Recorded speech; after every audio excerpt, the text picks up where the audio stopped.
하나님 말씀 골로새서 1장 24절 말씀. 나는 이제 너희를 위하여 받는 괴로움을 기뻐하고 그리스도의 남은 고난을 그의 몸된 교회를 위하여 내 육체에 채우노라. 아멘. 나는 바로 사도 바울이죠. 근데 사도 바울이다 생각하지 말고 우리 자신 스스로가 나는 이렇게 말할 수 있어야 되고, 또 이제는 그럼 이전에는 하나님하고는 관계가 없고 말씀하고도 관계가 없고 주님의 뜻하고는 관계가 없었던 우리가 은혜를 받았죠. 부름 받았죠. 택함 받았죠. 또 하나님의 쓰임을 받았죠. 또 직임을 받았고 직분을 맡았기 때문에 이제는 누구를 위해서? 너희를 위하여. 사도 바울은 누구를 위해서? 너희를 위해서. 그러니까 성도들을 위해서. 그러면은 우리도 역시 마찬가지. 나도 누구를 위해서? 주를 위해서, 이웃을 위해서 뭐 해야 되냐? 받는 괴로움을. 죄 때문에 괴로움 당하거나 자기의 어떤 무지함 때문에 오는 괴로움은 아닙니다. 희생하고 헌신적으로 살아가는 것, 그런 것이죠. 그런 것을 뭐하고? 기뻐하고 그리스도의 남은 고난을 그의 몸된 교회를 위하여. 성도들은 교회를 위해서 사는 것이 주를 위해서 사는 것이라는 사실.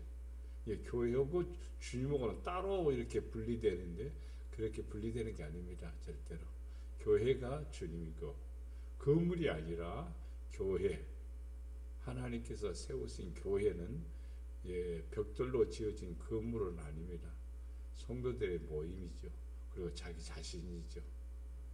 그래서 몸된 교회를 위해서, 자기를 위해서, 또 이웃을 위해서 내 육체에 뭐한다? 채운다 그랬죠. 뭘 채웁니까? 괴로움 혹은 고난, 이런 것들을 자기 몸에 채운다 그랬습니다. 자, 구체적으로 우리가 내 몸에 채울 것들을 한번 살펴볼 필요가 있죠. 사람의 몸은 그릇입니다.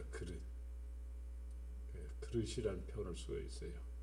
사도행전 9장 15절 말씀에 주께서 이르시되 가라. 이 사람은 사도 바울이죠. 이 사람은 내 이름을 이방인과 임금들과 이스라엘 자손들에게 전하기 위하여 택한 나의 그릇이다. 우리는 항상 나는 주님이 사용하기 위한 그릇이다. 무슨 그릇이냐? 택한 그릇이다. 그릇은요, 작은 그릇이 좋을까 큰 그릇이 좋을까 하면 그릇은 커야 됩니다. 작은 것은 쓰여지는 용도가 적습니다. 그러나 큰 그릇은 이것저것 다 용도로 쓰여질 수가 있기 때문입니다.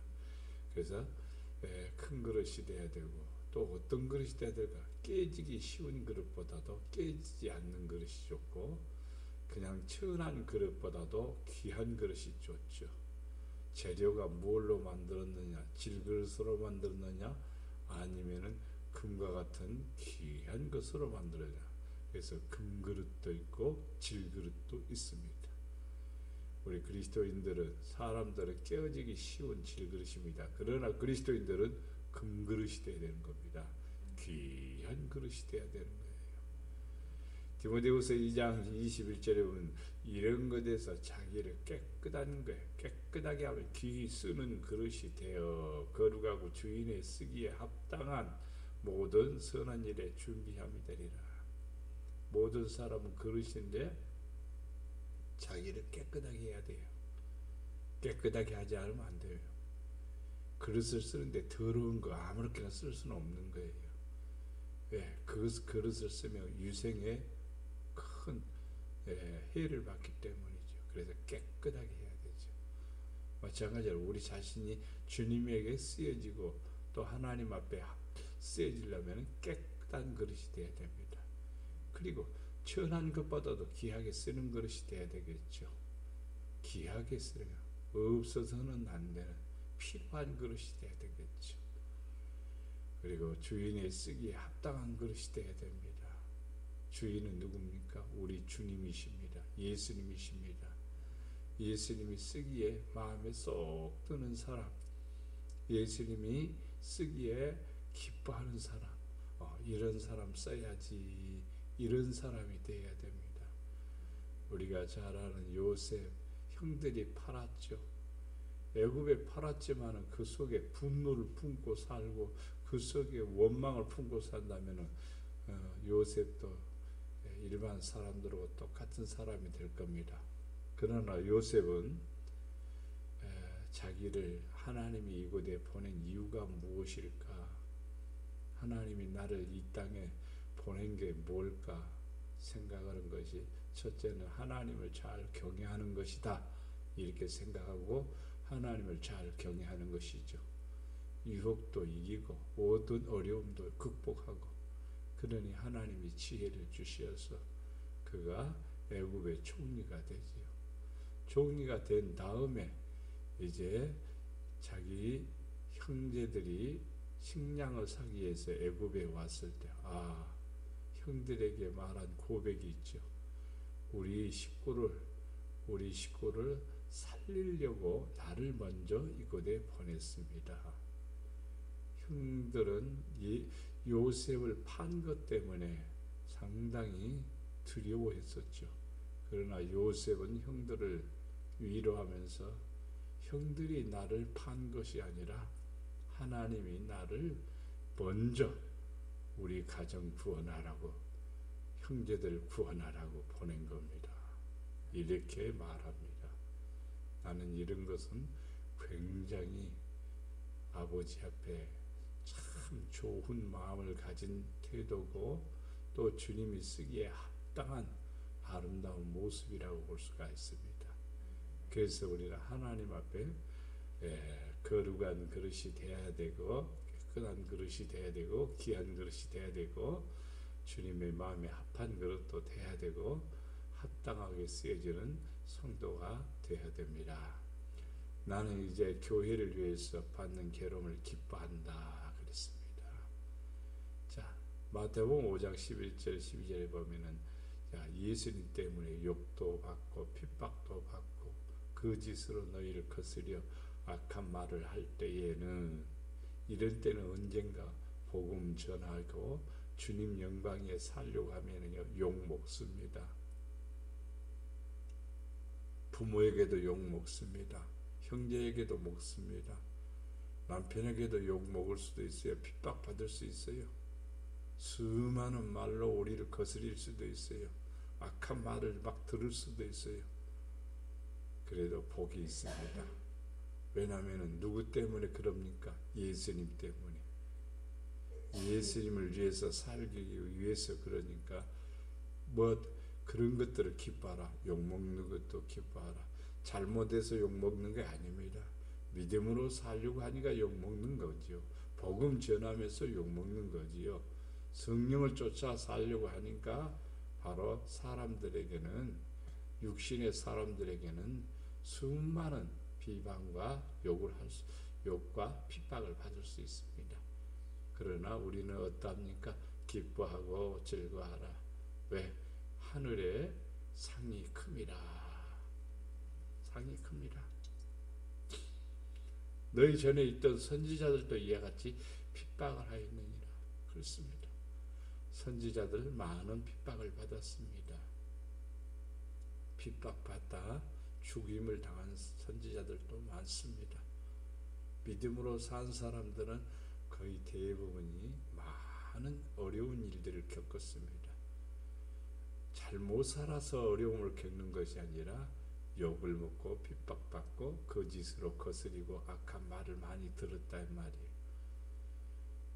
주님의 영광을 위해서 거룩하게 살려고 하면은요, 수많은 시련이 있습니다. 그래도 우리 믿는 사람들은 어떻게 해야 됩니까? 즐거워해야 됩니다. 기뻐해야 됩니다. 감사해야 됩니다. 왜? 하늘에 상급이 있기 때문입니다. 상급이 있기 때문에. 빌립보서 2장 17절 18절에 보면, 만일 너희 믿음의 재물과 봉사에, 믿음의 재물이 뭐냐? 내가 믿음으로 살아가는 헌신적인 삶을 살아갈 때 그게 바로 재물이 되는 거예요. 지금 새벽에 나와서 기도하는 거 이것도 내가 제물이 되는 거예요. 무슨 제물이냐? 믿음의 제물입니다. 그리고 봉사위에 내가 나를 관제로 드릴지라도 봉사위에 봉사하는 것은요 자기가 희생하지 않고는 봉사할 수 없습니다. 자기를 내려놓지 않고는 봉사할 수 없어요. 믿음의 제물과 봉사를 나를 관제로 드릴지라도 나는 기뻐한다. 관제로 드린다는 말은 뭐냐면은 인당수에다가 이제 제사를 드릴 때 심청이를 갖다가 몇 월 며칠 날 거기에다가 빠뜨려서 제물로 드리기로 하는 날짜를 정해놓고 그리고 제물로 딱 정해놓는 것 이게 관제입니다. 심청이는 관제로 드리는 겁니다. 관제로 드리는 것은요 사실은 사는 것이 아니라 죽는 겁니다. 그런데 나는 기뻐하고 심청이는 인당수에 빠지는데 슬플까 기쁠까? 아버지의 눈 뜨는 것이 소망입니다. 그러니까 기쁨으로 그 일을 감당하겠죠. 울면서도 갈 수 있겠지만은 그러나 아버지의 눈이 뜨는 겁니다. 훗날에 그 정성을 보고 아버지의 눈이 띄어지는 걸 볼 수가 있습니다. 나는 기뻐하고 너희 무리와 함께 기뻐하리니 이와 같이 너희도 기뻐하고 나와 함께 기뻐하리라. 심청전의 이 얘기는 세상 얘기지만은 세상의 이야기거리지만은 성경 말씀은 정확합니다. 우리가 주를 위해서 믿음으로 제물이 되고 봉사의 관제가 되면은 하나님이 우리에게 주시는 상급, 멸류관, 영광은요 얼마나 큰지 그것 때문에 기뻐하고 기뻐하는 겁니다. 그래서 사도 바울은 그리스도의 남은 고난을 예수님이 하시고 남은 고난이 있을까? 예수님은 모든 고난을 다 이루셨습니다. 그러면서 우리에게 부탁한 게 있습니다. 그게 뭐냐? 복음을 전하는 일입니다. 복음을 증거하는 일입니다. 그리스도의 고난이 우리에게 넘친 것 같이 우리도 위로도 그리스도로 말미암아 넘치도다. 예수님의 고난이 우리에게 주님의 고난 비교해요. 우리는 별거 아니야. 주님은 얼마나 모욕을 당하고 뺨도 맞고 욕도 맞고 치배팀도 당하고 막 채찍질 당하고 그 정도가 아니라 십자가에 못 박혀 죽으셨어. 그런 생각해보면 우리가 받는 괴로움, 받는 어떤 고난, 받는 또 혹은 어떤 욕도 별거 아니라고 생각합니다. 왜냐하면 이로가 큽니다. 또 이로가 우리 속에서 나타나게 됩니다. 그래서 고난을 견디고 그리고 그 아픔도 견뎌내고 모욕도 견뎌내고 그리고 주를 위해서 살아가는 성도가 된다는 것을 알 수가 있습니다. 이것이 빌립보서 3장 10절에 그리스도의 고난에 참여하는 사람이다. 그러면 우리 안에 뭐가 나타나냐면 권능이 나타납니다. 무슨 권능이냐면 부활의 권능이 나타납니다. 그리스도의 고난에 동참해야 내가 부활에 참여하는 그 고난의 권능이에요. 그게 바로 성도가 죽어도 다시 산다는 것은 뭐냐? 권능이에요. 권능. 무슨 권능이냐면 부활의 권능이에요. 그래서 예수님이 부활하신 것처럼 우리도 그 똑같이 부활한다 이 말입니다. 성도가 부활에 참여하지 못하면요 가장 부끄럽습니다. 성도는 고난에 참여해서 부활에 참여합니다. 고난에 참여해야 부활에 참여하는 겁니다. 디모데후서 1장 8절에서 그러므로 너희가 우리 주 증거와 또는 주를 위하여 갇힌 자 된 나를 부끄러워하지 말고 오직 하나님의 능력을 쫓아 복음과 함께 뭘 받아? 고난을 받으라. 복음대로 살려면요 힘들 때도 있어요. 왜냐하면 나를 버려야 되고 나를 희생해야 되고 그렇기 때문에 그것이 고난이에요. 죄와 허물로 인해서 오는 고난은 절대로 아닙니다. 이것은 뭐냐, 내가 자의적으로, 내가 스스로 내가 은혜를 받아서 은혜를 입었기 때문에 그리스도와 함께 고난에 동참하고 복음과 함께 고난에 동참하는 사람이 된다 이 말입니다. 그래서 사도 바울은 그의 몸된 교회를 위하여 예수님을 위해서 골로새 1장 18절 말씀에 그는 몸인 교회의 머리라. 교회의 머리라. 그가 누구냐 이 말이에요. 예수님이시죠. 예수님은 교회의 머리라. 그가 또 근본이다. 죽은 자들 가운데서 먼저 나으신 분이니 친히 마음에 으뜸이 되려 하심이라. 골로새 1장 18절에 말씀하셨습니다. 교회는 그의 몸이고 만물 안에서 만물을 충만케 하는 충만이라 그랬어요. 성도가 충만하면은요 주를 위해서 살아가는 거예요. 그게 교회를 위해서 사는 거예요. 성도가 교회를 위해서 산다는 말은 충만하면서 기쁨이 충만하고 감사가 충만하고 복음을 위해서 열심히 살아가는 거예요. 믿음으로 열심히 살아가는 것이 바로 뭐냐? 교회를 충만하게 하고 교회를 위한 거예요. 교회가 요구하는 것은 뭐냐면요, 천만금의 어떤 헌금이라든지 어떤 액수가 아니라 우리가 열심히 기도하고 열심히 찬양하고 열심히 주님 영광 위에 살아가는 믿음으로 사는 모습이 바로 교회를 위한 것입니다. 하나님이 그걸 기뻐하시는 것이죠. 사도 바울은 그래서 복음을 위해서 나는 매인 데까지 매었다 그랬어요. 죄인과 같이 매었다. 죄인이 매으면요 자유가 있을까요? 없어요. 죄인이 한번 포승줄에 매이면 꼼짝 못하는 거지요. 그런 고난을 받았다 이 말이에요. 사도 바울은 말씀은 매이지 않냐나 그러나 택한 사람들은 말씀에 붙들려 살아가는 거예요. 말씀에 이끌려 살아가는 거예요. 왜 그러냐? 그 안에 구원이 있고 그 안에 영광이 있고 그 안에 하나님의 축복이 있기 때문입니다. 그래서 복음을 위해서 열심히 살아가는 거예요. 우리의 몸은요 이 땅에 태어나서 잠시 있다가 가는 거예요.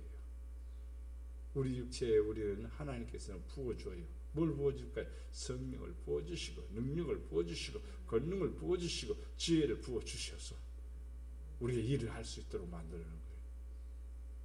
내 영을 모든 육체에 부어주리니 너희 자녀들은 애원할 것이요 젊은이들은 환상을 보고 너희 늙은이들은 꿈을 꾸리라. 이게 뭐냐면 성령이 내 안에 들어오고 아버지의 영이 내 안에 들어옴으로써 우리가 새로운 어떤 모습을 가지게 되는 거예요. 이것은 이론이 아니라 이것은 실질적으로 그렇습니다. 믿음이 들어오면요 눈이 번쩍 뜨여지는 거예요. 성령이 내 안에 들어오면요 새롭게 확 달라져 버리는 거예요. 그게 뭐냐면 하나님의 은혜입니다. 그래서 사도 바울은 고린도후서 4장 11절에 살아있는 자가 항상 예수를 위하여 죽임에 넘겨지면 예수의 생명이 또한 우리 죽을 육체에 나타나게 하려 함이라. 그러니까 항상 자기 자신이 주를 위해서 내가 낮아지고 주를 위해서 내가 헌신하고 주를 위해서 넘겨지는 것은 뭐냐면 예수의 생명이 내 몸에서 나타내는 거예요. 나타내는 거예요. 예수님을 나타내는 것이 뭐냐? 나를 복종시키고 나를 낮추고 나를 희생하고 내가 믿음으로 전적으로 살아드리는 거예요. 그게 바로 예수의 생명이 내 안에서 나타나는 것입니다. 사도 바울은 받은 게 많지요.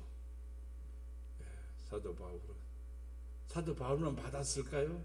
우리도 받은 거예요. 사실은요. 나도 받은 거예요.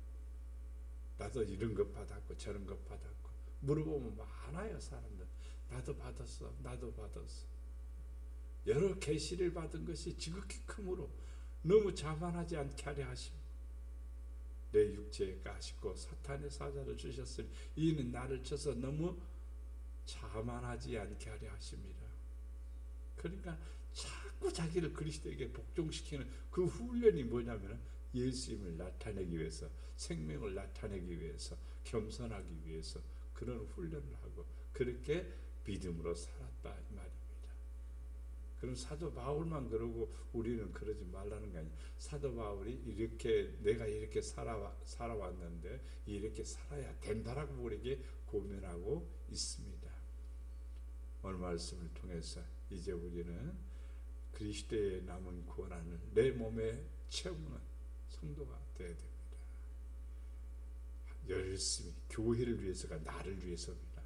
나를 위해서 열심히 기도하고 나를 위해서 열심히 사는 거예요. 나를 위해서 믿음으로 사는 거예요. 나를 위해서 하나님의 영광을 위해서 사는 거예요. 왜? 예수님이 나를 위해서 십자가에 못 박혀 죽으셨고 나도 주를 위해서 나의 몸에 그리스도의 남은 고난을 채우는 사람이 되어야 됩니다. 그리스도의 고난에 동참하는 것은 열심으로 주를 섬기는 것이요 복음을 위하여 내 육체가 쓰여지는 것입니다. 이것이 최고의 영광이요 최고의 축복이요 최고의 놀라운 은혜임을 믿습니다. 기도합니다. 사랑과 은혜가 풍성하신 아버지 하나님, 우리가 이 땅에 살아가면서 주께서 우리를 위해서 십자가에 못 박혀 돌아가셨고 그로 말미암아 우리가 구원받았으니 그 은혜 감사하여 이제 우리 몸이 주의 도구로 쓰여지고 내 안에 예수님 모시고 살고 내가 주님의 영광을 나타내며 살아가는 성도가 되게 하시고 주의 뜻을 이룰 수 있도록 축복해 주시옵소서. 아버지의 영광만을 나타내는 그릇이 되게 하시고 우리 지체가 영광을 받기 위하여 고난에도 동참하는 하나님 앞에 거룩한 성도로 축복해